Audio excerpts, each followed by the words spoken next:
बिस्मिल्लाहिर्रहमानिर्रहीम। अस्सलाम वालेकुम। ईद उल अज़हा 2024 का चांद कब नज़र आएगा और ईद उल अज़हा यानी बकरा ईद, जिसे बड़ी ईद भी कहा जाता है, किस दिन मनाई जाएगी? क्योंकि नाजरीन, ईद उल अज़हा चांद नज़र आने के 10 दिन बाद यानी 10 ज़िलहज को मनाई जाने वाली ईद है। वीडियो में आगे बढ़ने से पहले मुख्तसर वीडियोस के ज़रिए चांद की दुरुस्त तारीख़ जानने के लिए हमारे इस चैनल को लाजमी सब्सक्राइब कर लें।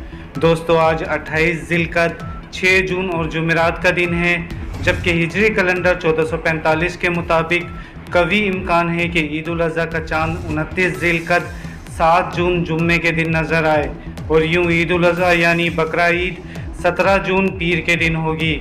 जबकि 30 ज़िलक़द हफ्ता 8 जून को अगर चांद नज़र आता है तो फिर ईद उल अज़हा मंगल 18 जून को इंशाअल्लाह होगी।